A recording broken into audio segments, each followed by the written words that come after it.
Hello दोस्तों, I am your host Rajat and welcome back to our channel. Today I'm gonna talk about the movie name called Mission Majnu and its IMDb rating is 8.5 out of 10 and let's start the movie. ये कहानी रो agents के life पर based है कि कैसे वो लोग अपने देश के लिए गुमनामी लाइफ जीते हैं और किसी को बिना अपनी आइडेंटिटी बताए देश के लिए मर मिटते हैं।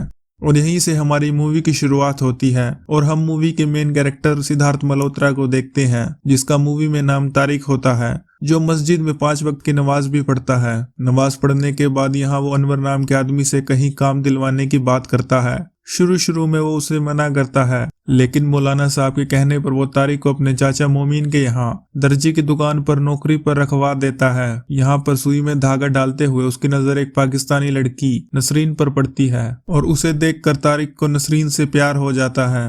तो अनवर उसे बताता है ये मोमीन चाचा की भांजी है जो बचपन से ही ब्लाइंड है। इसके बाद तारिक उसे शादी के लिए पूछता है, लेकिन नसरीन के अब्बू शादी के लिए नहीं मानते, पर मोमीन चाचा नसरीन के अब्बू को मनाकर उन दोनों की शादी करवा देते हैं। इसके बाद हम 1974 का सीन देखते हैं, जब हमारे देश के पीएम श्री अटल बिहारी जी ने पोखरण में न्यूक्लियर टेस्ट करवाया होता है, जो कि सक्सेसफुल हो गया होता है। ये न्यूज सारे टीवी चैनल्स पर आग की तरह फैल जाती है और ये न्यूज पाकिस्तान के आईएसआई हेडक्वार्टर्स में पहुंचती है। ये न्यूज देखकर पाकिस्तान के आईएसआई चीफ मकसूद आलम भागकर सीधे पाकिस्तानी पीएम के पास जाते हैं और इंडिया को देखकर ये सारे लोग न्यूक्लियर बॉम्ब बनाने की प्लानिंग करते हैं और फौरन से एक साइंटिस्ट को बुलवाते हैं जिसका नाम AQ खान होता है, जिसे शॉर्ट में सारे खान साहब कहते हैं। और इन्होंने इस प्रोजेक्ट का नाम 706 रखा होता है और इन लोगों ने सारे रिसोर्सेज विदेशी ब्लैक मार्केट से मंगवाने शुरू कर दिए होते हैं, जैसे यूरेनियम अफ्रीका से और एक्सेट्रा। फिर हमें तारिक और नसरीन को दिखाया जाता है, जो अब 7 महीने की प्रेग्नेंट हो चुकी होती है। जब ये बात तारिक को पता चलती है तो वो बहुत खुश हो जाता है। तभी हमें एक फ्लैशबैक दिखाया जाता है जिसमें एक छोटा बच्चा रो रहा होता है और उसके पिता अपने सर पर गन पॉइंट किए होते हैं।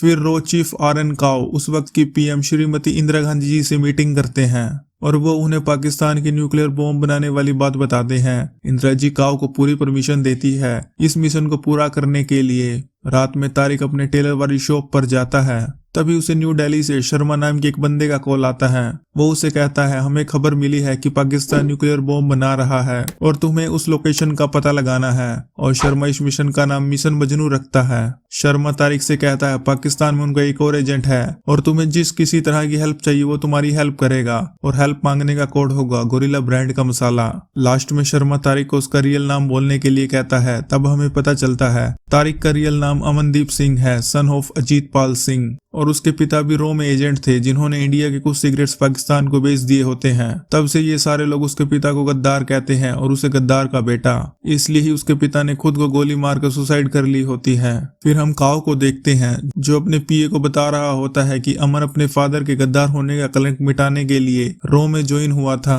और इसलिए उससे बेहतर इस मिशन को कोई नहीं कर सकता। अब तारिक ढाबे पर जाता है जहाँ उसे असलम नाम का बंदा मिलता है। वो उसे गोरिल्ला ब्रांड का मसाला मांगता है। ये कहती असलम उसे कुछ पैसे देता है और ये भी एक इंडियन एजेंट होता है। अब असलम को शर्मा का कॉल आता है। वो उसे कहता है उस पर नजर रखना, अगर कुछ भी हरकत करे तो उसे गोली मार देना। अब तारिक दुकान पर जाता है जहां मोमिन चाचा उसे पाकिस्तानी ब्रिगेडियर की यूनिफॉर्म देने के लिए भेजते हैं। वो रास्ते में जैकेट के 2 बटन निकाल कर फेंक देता है। कुछ देर बाद ब्रिगेडियर मोमिन को कॉल करता है कि उसकी जैकेट के 2 बटन टूटे हुए हैं। ये बटन लगाने के लिए तारिक वहां जाता है और चालाकी से ब्रिगेडियर को न्यूक्लियर बॉम्ब बनाने वाली लोकेशन के बारे में पूछता है। वो उसे जगह तो नहीं बताते, लेकिन ये बता देते हैं कि बाहर से कोई साइंटिस्ट न्यूक्लियर बॉम्ब बनाने आया है। ये बात सुनकर तारिक रिसर्च करना शुरू कर देता है कि वो साइंटिस्ट कौन है। वो 5-6 बंदों की लिस्ट बनाता है, लेकिन उसे कोई क्ल्यू नहीं मिलता और असलम भी अपनी पैनी नजर तारिक पर रख रहा होता है। एक रात नसरीन वॉशरूम जा रही होती है। वो उसे घर में इंग्लिश टॉयलेट लगवाने के लिए कहती है। ये सुनकर तारिक को एक आइडिया आता है। वो शहर की हर प्लम्बिंग शॉप पर जाता है इंग्लिश टॉयलेट लगवाने के बारे में इंफॉर्मेशन लेने के लिए और उसे एक शॉप मिल जाती है। शॉप वाला उसे कहता है पूरे शहर में एक ही जगह मैंने इंग्लिश टॉयलेट लगाई थी और वो उसे उस जगह का एड्रेस दे देता है। दूसरी ओर इंडिया में इंदिरा जी इलेक्शन हार चुकी होती हैं और अब देश में नए पीएम आ चुके होते हैं। काओ न्यूक्लियर बॉम्ब वाले मिशन के बारे में उन्हें सब कुछ एक्सप्लेन करता है, लेकिन वो इस मिशन को बंद करने के लिए कहते हैं। लेकिन काओ सर जॉब से रिजाइन दे देते हैं और अब रो के नए चीफ आते हैं। तारिक अब उस घर में पहुंचता है जहां एकेव खान रुका हुआ था, पर वो लोग वहां से कहीं और शिफ्ट हो चुके होते हैं। घर के बाहर बैठी दादी से तारिक उनके बारे में इंफॉर्मेशन लेना शुरू कर देता है। जाते जाते दादी उसे बताती है एकेव खान की 2 लड़कियां उसके पोते गुल्लू के साथ खेला करती थी। तारिक गुल्लू से पूछता है दोनों लड़कियां कौन से स्कूल में पढ़ती थी। सारी इन्फॉर्मेशन लेकर तारिक उस स्कूल में पहुंचता है और वहां से एकेव खान की फोटो और उसका एड्रेस लेता है और रात में कॉल करके ये इन्फॉर्मेशन वो शर्मा को देता है। अब रात में उसे दुकान के बाहर नसरीन के अब्बू खड़े मिलते हैं। ये देखकर तारिक डर जाता है। उसे लगा होता है उन्होंने सारी बातें सुन ली हैं, पर ऐसा नहीं होता और ये सीन दूर से खड़ा आलम भी देख रहा होता है। वो ये समझ लेता है कि नसरीन के अब्बू को सब पता चल गया है। अब शर्मा तारिक को मारने का ऑर्डर देता है। अब रात में कोई तारिक के घर का दरवाजा खटखटाता है। तभी हम देखते हैं असलम किसी को शूट कर रहा होता है। दूसरी ओर पाकिस्तानी आर्मी के जनरल जिया ने उनके ही पीएम को अरेस्ट करवा कर जेल में डलवा दिया होता है और हमें पता चलता है उस रात असलम ने तारिक को नहीं बल्कि नसरीन के अब्बू को शूट किया था। नसरीन के अब्बू को दफनाने के बाद तारिक सीधा आलम के पास जाता है और उसे पीट रहा होता है। तभी वहाँ शुरुआत में दिखाए जाने वाले मौलाना साहब आते हैं। तारिक उनसे पूछता है कौन हो तुम। वह उन्हें बताते हैं मैं 9 साल से पाकिस्तान में एजेंट हूँ और मेरा नाम रमन सिंह है।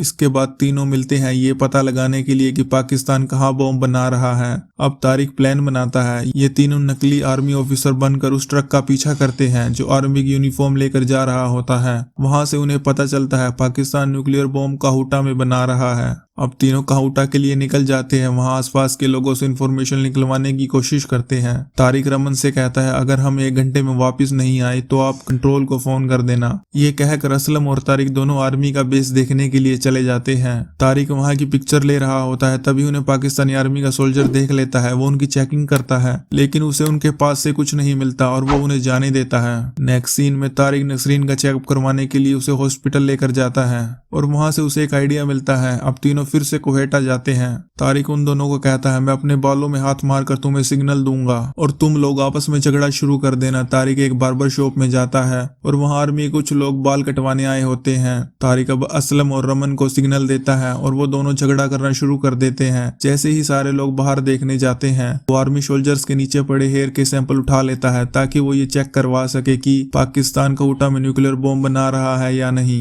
हेयर सैंपल कलेक्ट करने के बाद अब इसे दिल्ली पहुंचाना होता है लेकिन उसके पास इंडियन पासपोर्ट नहीं होता तो वो एक बंदे को मारकर उसका पासपोर्ट छीन लेता है और ट्रेन में बैठ जाता है। लेकिन पाकिस्तानी आर्मी को पता चल जाता है कि वो एक इंडियन एजेंट है और उसे शूट करने का ऑर्डर दे दिए जाते हैं। मगर तारिक हेयर सैंपल्स को एक औरत के बैग में डाल देता है। उसके बाद आर्मी और तारिक के बीच चेजिंग होती है।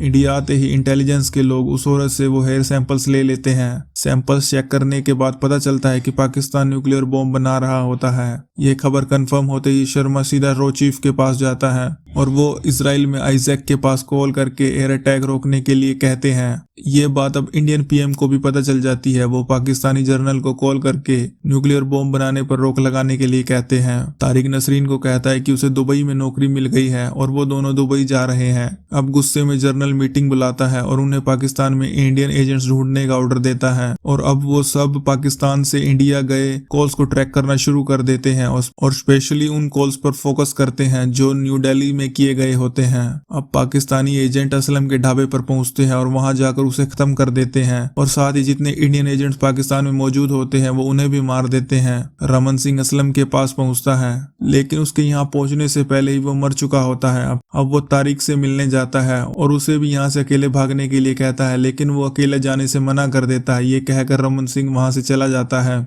लेकिन पाकिस्तानी एजेंट उसके भी पीछे पड़ जाते हैं और वो लास्ट टाइम अपने बीवी और बच्चे की तस्वीर देखता है और अपनी गाड़ी को ब्लास्ट कर देता है।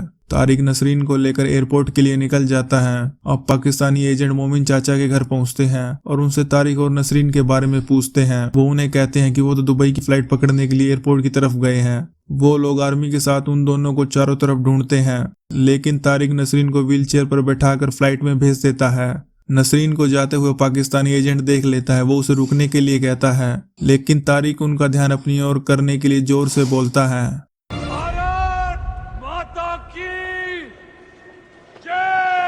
And this scene gives me goosebumps. अब पाकिस्तानी एजेंट्स और तारिक के बीच फायरिंग होती है। वो तब तक उन पाकिस्तानी एजेंट्स का सामना करता है जब तक नसरीन की फ्लाइट वहां से उड़ नहीं जाती। जैसे ही फ्लाइट उड़ान भर लेती है, तारिक इस फायरिंग में शहीद हो जाता है। नसरीन के दुबई एयरपोर्ट पर पहुंचते ही काउसर उसे मिलते हैं, जो उसे अमन का दिया हुआ आखिरी खत पढ़कर सुनाते हैं, जिसमें लिखा होता है, मेरा नाम अमनदीप सिंह है और मैं एक हिंदुस्तानी हूँ। लास्ट सीन में इंडियन एजेंट्स के सेक्रीफाइस की वजह से पाकिस्तान न्यूक्लियर बॉम्ब बनाने में नाकामयाब हो जाता है और इंडिया सभी कॉन्टिनेंट्स का सबसे बड़ा न्यूक्लियर पावर बन गया होता है और यही मूवी का द एंड हो जाता है।